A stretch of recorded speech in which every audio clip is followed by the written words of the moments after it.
ഇന്നത്തെ വീഡിയോയിൽ എനിക്ക് നിങ്ങളോട് പറയാനുള്ളത് എന്താണെന്നറിയോ? പലപ്പോഴും ഭാര്യമാര് അവര് സമ്പാദിക്കുന്ന എമൗണ്ട് കംപ്ലീറ്റ്ലി കൊണ്ടുവന്ന് ഭർത്താക്കന്മാരുടെ കയ്യിൽ കൊടുക്കും. ഓക്കെ.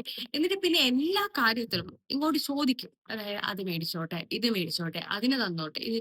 ഈ പറയുന്ന കാര്യത്തില് പലപ്പോഴും അവരവരെ തന്നെ ഒരു സ്വാഭാവികമായിട്ടും അവർക്കൊരു ചില സമയത്ത് ഒരു ഇറിറ്റേഷൻ പോകും. ഓക്കെ.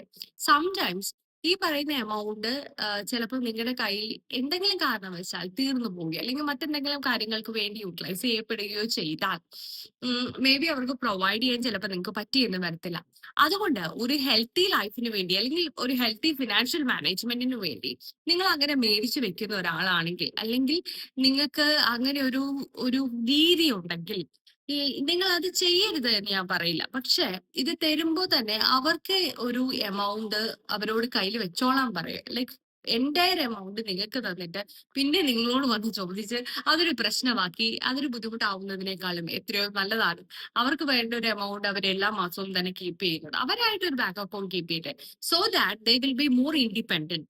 അവർ ഓരോ കാര്യങ്ങളും നിങ്ങളോട് ചോദിക്കില്ല. മോസ്റ്റ് ഓഫ് ദി ലേഡീസിനും ഈ പറയുന്ന കാര്യം ചോദിച്ച് മേടിച്ച് ചെയ്യുന്നതിനോട് പൊതുവേ താല്പര്യം ഇല്ലാത്തവരാണ്. പക്ഷേ സോ കോൾഡ് കസ്റ്റത്തിന്റെയും ട്രഡീഷന്റെയും പേരിലാണ് പലപ്പോഴും എല്ലാവരും ഇങ്ങനെ പ്രൊവൈഡ് ചെയ്തിട്ട് പിന്നെ അത് തിരിച്ച് മേടിക്കുന്ന ആ രീതിക്ക് പോകുന്നു. So make Har independent. Thanks for